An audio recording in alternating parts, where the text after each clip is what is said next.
अरे कौन है? ডাক্তার সাহেব, আমার মা বাপ কই?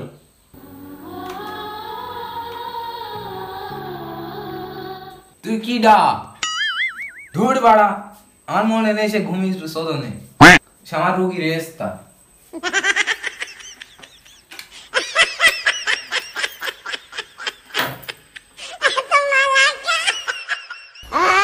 তুমি কি ডাক্তার হইছাও? 3 মাস ধরে তোমার এই হাসপাতালে রয়েছি, তাও তোমার খোঁজ খবর নেই। আবার তুমি পড়ালেখা শিখে ডাক্তার হইছাও। আমি যে জলিযন্ত্রী রোগী একটা 3 মাস ধরে এখানে শুয়ে রয়েছি, তুমি কি টাইপের ডাক্তার আমার চিনতে পারছো না?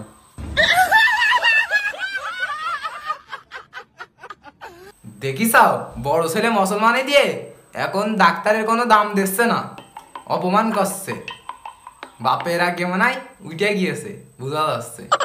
সেই জন্যই তার তো কাহিনী হচ্ছে।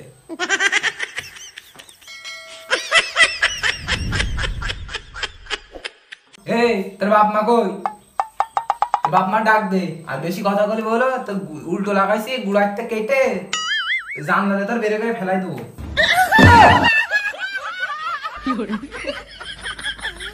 আল্লাহ আল্লাহ, এ কি ডাক্তারে আমার বাপের কাছ থেকে গাড়ি গাড়ি টাকা নিচ্ছে, আবার আমার সাথে এই করছে। আজকে আমার বাপ আসুক, এই ডাক্তার আছে ঠাপাতেই হবে। আমার কি কিছু বললি? কখন কি বললাম? কিছুই তো বলিনি। ও তাই তো বাপ মা ডাক দে তাড়াতাড়ি, ফোন দে।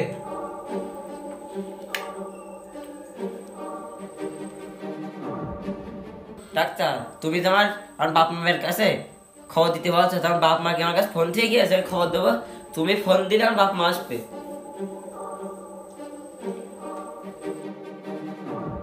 তালি বেশি কথা বলিস নে, চুপ মেরে শুয়ে থাক কোনে।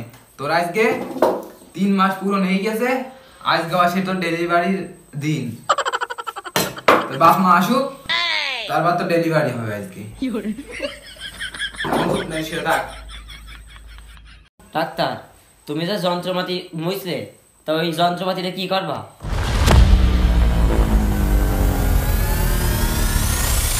বোঝো না ছিলে পিলে দুধু খাও, জানো নাই তারা কি করবো? তা তোমার সে উল্টো মেশিন লাগাইলাম, তাই সেই মেশিন আবার সোজা করতে হবে, তাই এই যন্ত্রপাতি নিয়ে আইছি। আজবারে কাল বিয়ে দিলে 4-5টা ছিলে বিলে হয়ে দেবে না, আবার এখন ছিলে বিলে ভ্যান করছে। এই বেশি কথা বলিস নে, চুপ মেরে শুয়ে থাক, না হলে যে মেশিন উল্টে লাগাইছে সোজা করবার না, গুড়াইতে এখন কেটে ফেলাই দেওয়া নেই। সারা জীবনে শুধু ওই ঢাকায় ঢাকায় বেড়াতেবেন না।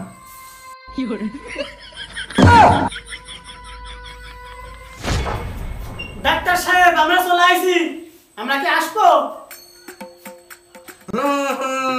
সুনাসানেরা তুমি জানো না তোমার ছেলের মেশিন লাগাতে হবে? তুমি কাহিনী করছো আমার সাথে।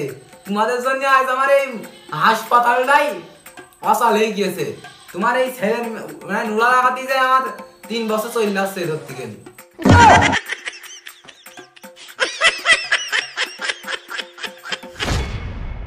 কাহিনী ঠাপাইয়া না, মাল বানি জানে আইসাও দাও পকেটে ভরি, পকেট গরম করি আর তোমার ছেলের নুরা লাগাই।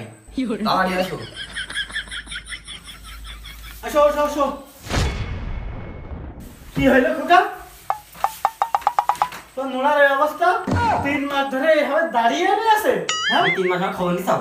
ও নো, তা থাকলে না কি করবে? তো কি ডাক্তার ওষুধ দিতে একটু আছে, ওই শোয়াই দিতে পারে। ওই ডাক্তার শুয়ে আসছে না। তুই কি বলছো? তুমিও সেজে গেছাও, ওই সিট হয়ে শুয়ে রয়েছি। এই ডাক্তার আমার কিচ্ছু করেনি, 3 মাস ধরে একই লাইনে শুয়ে রয়েছি, মাথার বেল বেল সব ভ্যান হয়ে গেছে।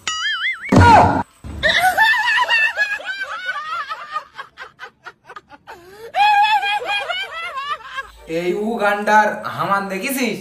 হামান দে মেরে নিসঙ্গ ঢুকই দোয়ানে এত বড় মিথ্যাটা বলতে আনলি তোর বাপের সামনে?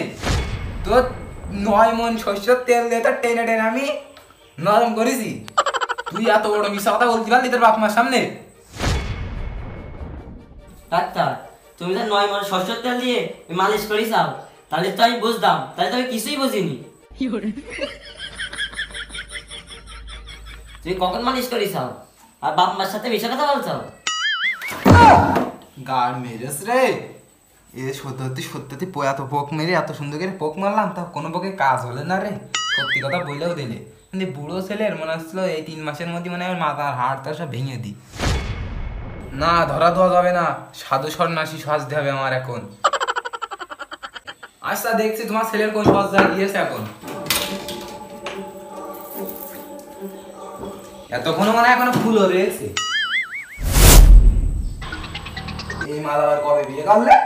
মানে বুড়োর কাজ দেখি চাও, মাসে মাসে মানে মাল পাল্টাই তোমার দিয়ে তুমি কুচি মাল নেই আবার যাও, কি সব ভেবে কোনো লাভ নেই। এ বুড়ো এই মাল আবার কনতে নাইছিস? শোন ডাক্তার সাহেব, তোর আমি কিছু বললাম না, কারণ আমার ছেলে 3 মাস ধরে এখানে অসুস্থ হয়ে ভর্তি রয়েছে, তাই তোর কিছু বললাম না। কিন্তু তুই বলছিস না আমার বোন নামে এসব, এ আমার সেই নতুন বউ না, এ আমার সেই আগের বউ।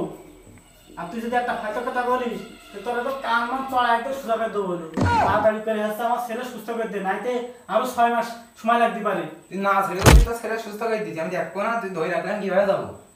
এখনো নাই ফুল রয়েছে তো ছেলে যে সারা জীবন ধরে যা কইরেছে, দেখি কি অবস্থা। ওরে বাবা রে,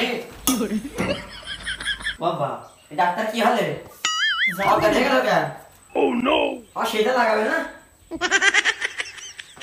জানি বলা ডাক্তারের কি হলো, নোড়ায় কিছু একটা হয়েছে নাকি, সব গান হয়ে গেল দেখে। তা 3 মাস যে হসপিটালে বসে থাকলাম, তাহলে কিছু হবে না? জানি কি যে হবে। ডাক্তার আমার ছেলের যন্ত্র দেখে অজ্ঞান হয়ে গিয়েছে, তার মানে কোনো একটা সমস্যাটা হয়েছে। আমার তো এখন আরো টেনশন বেশি বেড়ে গেল।